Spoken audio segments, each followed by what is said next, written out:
Monsieur le ministre, vous n'avez pas ménagé vos efforts avec vos collègues polonais et allemands pour accompagner l'Ukraine dans sa sortie de la répression.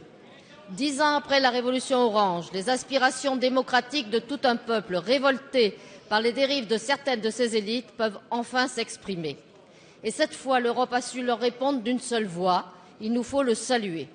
Ce rendez-vous est historique, notre responsabilité aussi. La Commission des affaires européennes, que j'ai l'honneur de présider, a adopté en novembre dernier et à la fin janvier des conclusions demandant la libération des manifestants et de tous les détenus politiques et des sanctions ciblées à l'encontre des responsables de la répression. Nous avions souligné également la nécessité de reprendre le dialogue pour un accord d'association.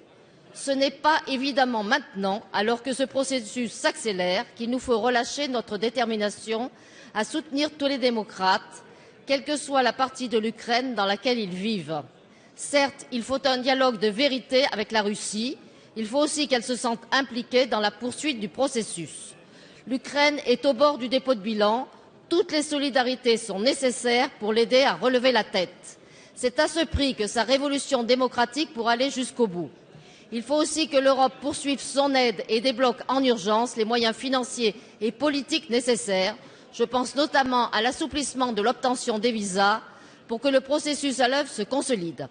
Alors, dans quel délai, sous quelles conditions et pour quel montant notre Union est-elle prête, Monsieur le Ministre, à apporter son aide concrète à l'Ukraine pour lui permettre d'avancer sur la voie de la démocratie? Et comment l'aide de l'Europe peut-elle s'articuler avec celle de la communauté internationale? Je vous remercie. Merci Madame. La parole est à Monsieur Laurent Fabius, ministre des Affaires étrangères.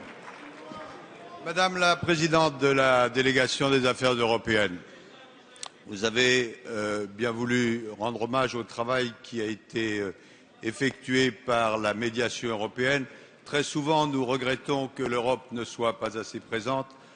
Or là, à travers mes collègues polonais, allemands, moi-même, dans des circonstances extrêmement difficiles, nous avons pu faire en sorte qu'un accord soit trouvé entre l'opposition et la majorité et l'opposition, accord qui a permis l'arrêt des meurtres, parce qu'il s'agit de cela à Kiev, qui a permis le renversement de la majorité, qui a permis d'anticiper l'élection présidentielle.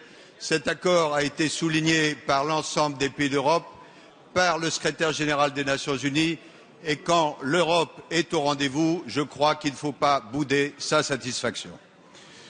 Madame la députée, vous posez une question de fond. Qu'est-ce que l'Europe maintenant va faire? J'ai eu beaucoup de contacts avec mes collègues, avec Madame Ashton. Nous voulons agir sur plusieurs plans. D'abord sur le plan politique pour favoriser une solution d'unité. Ensuite, toujours sur le plan politique, pour faire en sorte que la démocratie joue, car lorsqu'une situation est aussi complexe que celle de l'Ukraine, ce sont les électeurs qui, en définitive, doivent choisir.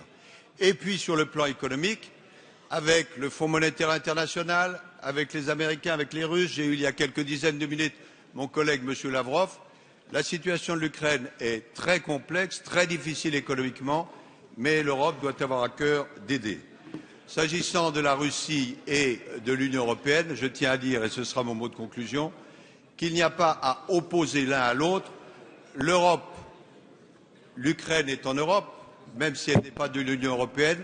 Il faut à la fois que l'Ukraine travaille avec la Russie et avec l'Union européenne.